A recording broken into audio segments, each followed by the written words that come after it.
মন্ত্রীদের আমার পিছু ঘোরা উচিত। I am sitting on gold mine, 1.3 trillion cubic metre. ভোলার মানুষের ঘুম ভাঙবে হেলিকপ্টারের আওয়াজে, বিলিয়নিয়ার আসবে ভোলাতে। তো ফার্মের মুরগি, এগুলি তো মাথায় বৃষ্টি পড়লেই জ্বর আসে। বলো গরম এক কাপ কফি দিতে। আমি কাউকে উদ্দেশ্য প্রণোদিতভাবে কিছু বলি নাই। যদি কেউ আহত হয়ে থাকে, সিম্পলি আমি দুঃখ প্রকাশ করছি। ঠিক মতো লেখাপড়া করতো, করতে হবে, নকল আর হবে না। স্বার্থ আর ক্ষমতার সমীকরণে রাজনীতি মানেই এক চরম অনিশ্চয়তার খেলা।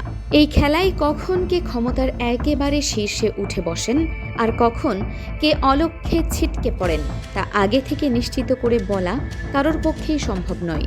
দর্শক, বাংলা ভাইরাল 24-এর আজকের বিশেষ পর্বে আপনাদের সবাইকে স্বাগত জানাচ্ছি। বাংলাদেশ জাতীয়তাবাদী দল বিএনপি পরিচালিত নতুন সরকারের বয়স সবেমাত্র 6 মাস পূর্ণ হলো।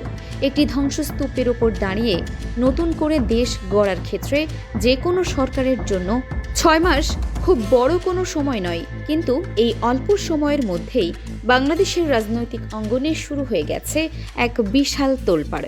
চারদিকে এখন একটাই আলোচনা, এক চরম নতুন নাটকীয়তা। কারণ খোদ সরকারের ভেতরেই এখন সবচেয়ে বড় আলোচনার বিষয় হলো মন্ত্রিসভার বিশাল ও মেগা রদবদল। হ্যাঁ দর্শক, আপনারা ঠিকই শুনেছেন, একটি বড় ধরনের ঝাঁকুনি আসতে যাচ্ছে পুরো মন্ত্রিসভায়। ইতোমধ্যেই স্বরাষ্ট্র মন্ত্রণালয়ে রদবদলের হাওয়া লেগেছে, কিন্তু প্রশ্ন হচ্ছে এবার কারা বাদ পড়তে যাচ্ছেন আর নতুন করেই বা কারা ঢুকতে যাচ্ছেন ক্ষমতার মূল কেন্দ্রে। আর সবচেয়ে বড় চমক হিসেবে কি আন্তালিব রহমান পার্থ পাচ্ছেন কোনো বড় মন্ত্রণালয়ের দায়িত্ব? সবকিছু নিয়ে আজ আমরা বিস্তারিত বিশ্লেষণ করব। ভিডিওটি শেষ পর্যন্ত দেখুন এবং আপনার মতামত জানাতে ভুলবেন না। মন্ত্রীদের আমার পিছু ঘোরা উচিত। I am sitting on gold mine, 1.3 trillion cubic metre. ভোলার মানুষের ঘুম ভাঙবে হেলিকপ্টারের আওয়াজে, বিলিয়নিয়ার আসবে ভোলাতে। আপনারা হয়তো ভাবছেন, মাত্র 6 মাসের মাথায় কেন এত বড় ধরনের রদবদলের প্রয়োজন হয়ে পড়ল? একটি সরকার তো সবেমাত্র গুছিয়ে বসতে শুরু করেছে, তাহলে কেন এই চরম সিদ্ধান্ত? এর পেছনে কিন্তু লুকিয়ে রয়েছে বেশ কিছু চাঞ্চল্যকর এবং গোপন কারণ। গত বৃহস্পতিবার প্রধানমন্ত্রী তারেক রহমানের সভাপতিত্বে বিএনপির স্থায়ী কমিটির একটি অত্যন্ত গুরুত্বপূর্ণ রুদ্ধদ্বার বৈঠক অনুষ্ঠিত হয়। সেই বৈঠকেই মন্ত্রিসভায় নতুন মুখ যোগ হওয়ার বিষয়টি প্রায় নিশ্চিত করা হয়েছে বলে দলীয় এবং সরকারি একাধিক গোপন সূত্রে জানা গেছে। কিন্তু এই হঠাৎ রদবদলের আসল কারণটা কি? আসল কারণ হলো পারফরম্যান্স। গত 6 মাসে বেশ কয়েকজন মন্ত্রীর কাজের পারফরম্যান্স নিয়ে দলের শীর্ষ নেতৃত্বের মধ্যে চরম অসন্তোষ তৈরি হয়েছে। তারা যেভাবে মন্ত্রণালয় পরিচালনা করছেন তাতে দলের হাই কমান্ড মোটেও সন্তুষ্ট হতে পারছেন না। শুধু কাজে পিছিয়ে থাকা নয়, তার ওপর যুক্ত হয়েছে 2-1 মন্ত্রীর লাগামহীন ও বিতর্কিত বক্তব্য। তাদের এই অযাচিত কর্মকাণ্ডের কারণে খোদ সরকারের ভাবমূর্তি সাধারণ মানুষের কাছে চরমভাবে ক্ষুণ্ণ হয়েছে। যে প্রত্যাশা আর আশা নিয়ে দেশের মানুষ এই সরকারকে ক্ষমতায় বসিয়েছিল, সেখানে একটি বড় ধরনের আঘাত লেগেছে। বর্তমান সময়ে সামাজিক যোগাযোগ মাধ্যম বা সোশ্যাল মিডিয়া অত্যন্ত শক্তিশালী একটি হাতিয়ার। সেখানে সরকারের 2-1 মন্ত্রীর ব্যক্তিগত কর্মকাণ্ড এবং উল্টাপাল্টা কথা নিয়ে রীতিমতো ট্রল ও হাসাহাসি হচ্ছে। বিশেষ করে ঢাকার একজন প্রভাবশালী মন্ত্রী এবং উত্তরাঞ্চলের 2 প্রতিমন্ত্রীর কর্মকাণ্ড নিয়ে নেতিবাচক আলোচনা এখন সাধারণ মানুষের মুখে মুখে। একটি নতুন সরকার, যাদের ওপর 17 কোটি মানুষের পাহাড় সম প্রত্যাশা, তারা কোনোভাবেই এমন বিতর্কিত মানুষের কাঁধে ভর করে এগিয়ে যেতে পারে না। ঠিক এই কারণেই সংশ্লিষ্ট মন্ত্রীদের ব্যাপারে চরম কঠোর অবস্থান নিয়েছেন প্রধানমন্ত্রী তারেক রহমান। আর সেই কঠোর সিদ্ধান্তের প্রথম বলি হতে যাচ্ছেন সরকারের একাধিক হেভিওয়েট ও প্রভাবশালী মন্ত্রী। তারেক রহমানের সোজা হিসাব, কাজ না করলে বা দলের ভাবমূর্তি নষ্ট করলে পদে থাকার কোনো সুযোগ নেই। দর্শক, মন্ত্রিসভার এই মেগা রদবদলের পেছনে আরেকটি বড় নিয়ামক বা প্রভাবক হিসেবে কাজ করছে আসন্ন রাষ্ট্রপতি নির্বাচন। আপনারা হয়তো জানেন, দেশের পরবর্তী রাষ্ট্রপতি পদে বর্ষিয়ান নেতা মির্জা ফখরুল ইসলাম আলমগীরের মনোনয়ন প্রায় নিশ্চিত হয়ে এসেছে। তিনি যদি বঙ্গভবনের বাসিন্দা হন এবং দেশের রাষ্ট্রপতি হিসেবে শপথ নেন, তবে তার হাতে থাকা বর্তমান বিশাল মন্ত্রণালয়টি খালি হয়ে যাবে।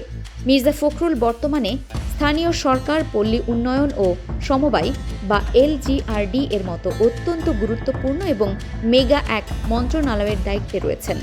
তিনি বঙ্গভবনে চলে গেলে এই বিশাল মন্ত্রণালয়ের হাল কে ধরবেন? এই প্রশ্নটি এখন রাজনীতির মাঠে সবচেয়ে বড় চটপটি খবর। রাজনৈতিক মহলে জোরালো গুঞ্জন রয়েছে, বর্তমান স্বরাষ্ট্রমন্ত্রী সালাহউদ্দিন আহমেদকে এই স্থানীয় সরকার ও পল্লী উন্নয়ন মন্ত্রণালয়ে বদলি করা হতে পারে। কারণ সালাহউদ্দিন আহমেদ দলের অত্যন্ত বর্ষিয়ান ও পরীক্ষিত একজন নেতা। তার মতে দক্ষ মানুষকে স্থানীয় সরকার মন্ত্রণালয়ে বসানো হলে উন্নয়ন কাজে অভাবনীয় গতি আসবে বলে মনে করছেন বিশ্লেষকরা।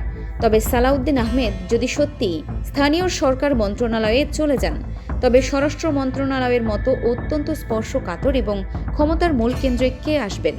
রাজনৈতিক বিশ্লেষকদের মতে সেখানে আসার দৌড়ে সবচেয়ে এগিয়ে রয়েছেন শহীদুল চৌধুরী। এই নামটাও প্রায় নিশ্চিত বলেই ধরে নেওয়া হচ্ছে। শুধু স্বরাষ্ট্র বা স্থানীয় সরকার মন্ত্রণালয়ই নয়, রদবদলের এই বিশাল হাওয়া এবার লাগতে যাচ্ছে শিক্ষা মন্ত্রণালয়েও।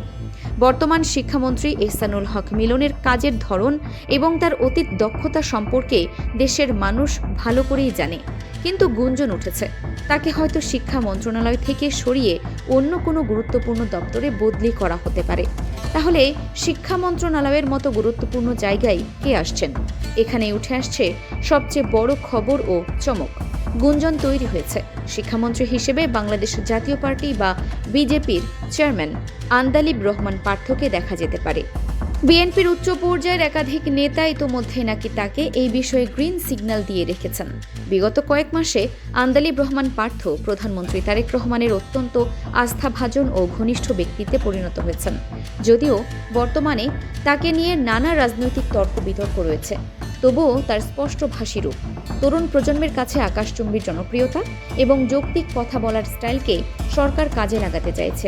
সুতরাং এবার যে আন্দালিব রহমান পার্থর ভাগ্যে বড়সড় কোনো মন্ত্রিত্ব জুটছে এবং তিনি শিক্ষামন্ত্রী বা অন্য কোনো গুরুত্বপূর্ণ মন্ত্রণালয়ের দায়িত্ব পেতে পারেন, এই সম্ভাবনা শতভাগ জোরালো। শিক্ষার পাশাপাশি বড় ধরনের ধাক্কা আসতে যাচ্ছে দেশের যোগাযোগ খাতেও। বর্তমানে মন্ত্রী শেখ রবিউল আলম একাই সড়ক পরিবহন ও সেতু, রেলপথ এবং নৌ পরিবহন এই তিনটি বিশাল এবং জটিল দপ্তরের দায়িত্ব সামলাচ্ছেন। কিন্তু বাস্তবতা হলো একজন মানুষের পক্ষে এতগুলো গুরুত্বপূর্ণ খাত একা সামলানো এবং সমান্তরাল গতিতে উন্নয়ন বজায় রাখা রীতিমতো অসম্ভব।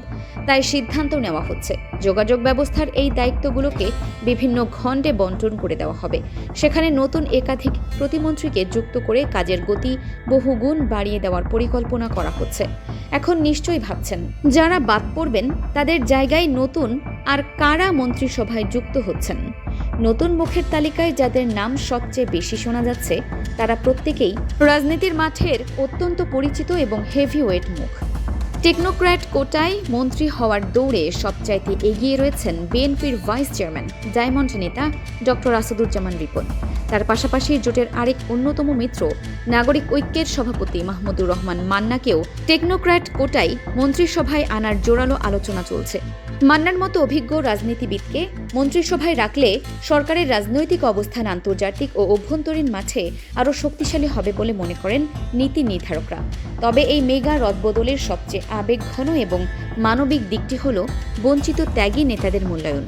বিগত সরকারের আমলে যেসব নেতা সবচেয়ে বেশি জুলুম নির্যাতন সহ্য করেছেন, দিনের পর দিন রাজপথে রক্ত দিয়েছেন, মাসের পর মাস জেল খেটেছেন, কিন্তু নতুন সরকার গঠনের সময় প্রথম দফায় কোনো পদ পাননি। এবার তাদের দিকে চোখ পড়েছে হাইকমান্ডের।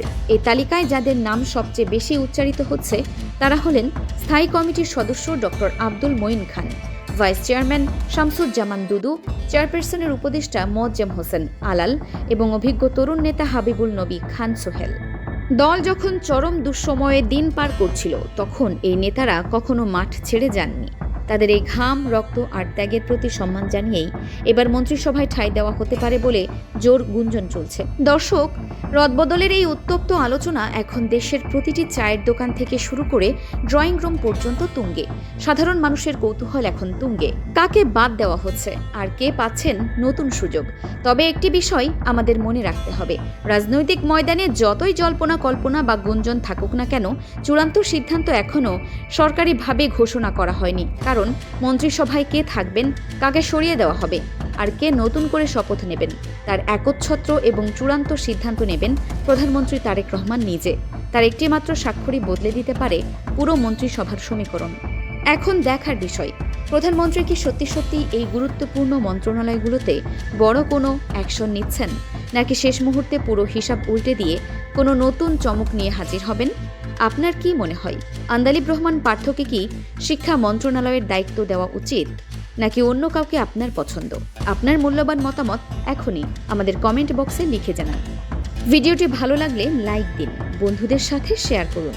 আর দেশ বিদেশের এমন চমকপ্রদ ও তাজা রাজনৈতিক খবরের আপডেট সবার আগে পেতে এখনই আমাদের বাংলা ভাইরাল 24 চ্যানেলটি সাবস্ক্রাইব করে পাশে থাকা বেল আইকনটি বাজিয়ে দিন। দেখা হচ্ছে আগামী কোনো নতুন ও চাঞ্চল্যকর ভিডিওতে। ততক্ষণ পর্যন্ত ভালো থাকুন, সুস্থ থাকুন। ধন্যবাদ।